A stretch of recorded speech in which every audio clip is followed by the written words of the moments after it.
Welcome to the deep dive. Today, we're really getting into it with the Tamiya Mighty Frog, the iconic 1983 buggy. We're asking, could this old-school off-roader actually be, well, surprisingly good on pavement? Yeah, it's a fascinating question. We've been looking at this engineering analysis of the chassis, the suspension, and that classic Subaru BRAT tire swap everyone talks about. And right away, you hit this contradiction. It's built tough for dirt, right? Light ABS space frame, but parts of its design, pure on-road thinking. Okay, like what specifically? What screens on-road? Well, the big one is the center of gravity. The analysis points out how the battery pack, the heavy bit, sits really low in that frame. Ultra low, yeah. Why is that such a big deal for driving on asphalt? Stability. It's all about keeping the car flat in corners, minimizing chassis roll. It's exactly what modern touring cars aim for, putting weight down low. Makes sense. Less wobble, more grip. Precisely. But then you look at the ground clearance, it's listed at 34 millimeters. Which is what, about 1.3 inches? Right. And that's kind of high for a dedicated on-road car. They're usually down at like 4 to 7 mils. But it's maybe a bit low for serious off-roading, too. So it's stuck in the middle. Sort of, yeah. It suggests it's almost inherently built for mixed surfaces, like you'd see on an RC rally car setup, actually. Rally. Huh.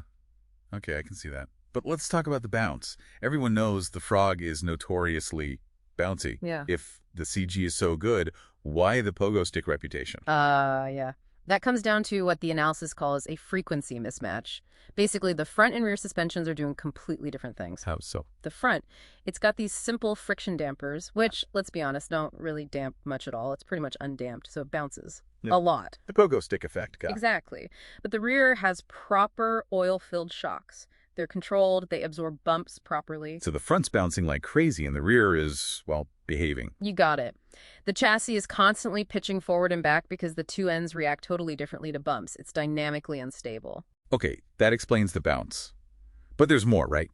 Something about the rear geometry when you corner hard on tarmac. Yeah, the trailing arm design. Great for soaking up big bumps off-road, maybe. But on high-grip surfaces, when the chassis rolls in a turn... Uh-oh. What happened? The geometry actually forces the outside rear wheel to tilt outwards at the top.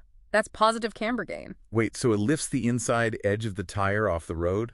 Yep. Right when you need the most grip? Yep. Reduces the contact patch. Result, understeer. The front end just pushes wide. The harder you corner, the less grip you effectively have at the back. Okay, that's not ideal. So how do people actually fix this if the design itself causes understeer? Right, this is where the famous Subaru BRAT tire mod comes in. It's the classic handling hack. You ditch the skinny, spiky front tires. And put on. You put the wider block tread BRAT tires, the 35 millimeter ones, on all four corners. So you go from narrow 21 mil fronts to wide 35. That's a lot more rubber up front. A huge difference. And that extra front grip basically just powers through the understeer caused by the rear geometry. It sort of brute forces the car into turning more neutrally on the street. Ah, like a Band-Aid, but a really effective one. Pretty much. It also gives the car a slight nose-down rake, which helps a bit with turn-in, too. Okay, so let's pull this together for you listening. Stock Frog. Kind of wild, bouncy, flawed performer. But modified with those tires, it becomes what the analysis calls a street brawler. It's still lively, still a bit of a handful maybe, but much more competent. So the appeal isn't perfection, it's wrestling with it. Exactly. It's about driver engagement, making you work a bit. But you can definitely refine it further, address those core issues. Like putting proper oil shocks on the front. Definitely step one. Get some, say, 30 or 40 weight oil shocks up front to match the rear. That kills the frequency mismatch, the bounce. And the steering. It's known for being a bit vague. Yeah, you'd want to swap out the plastic bushings for ball bearings everywhere. Yeah. And maybe upgrade the servo saver to something stiffer.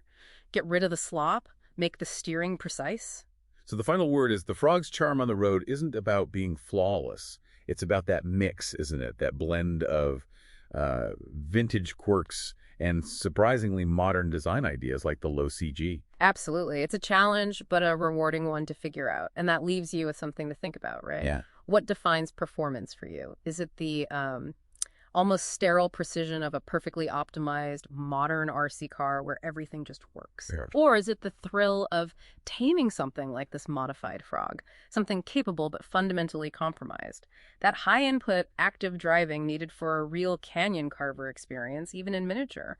Which one actually feels more rewarding to drive at the limit?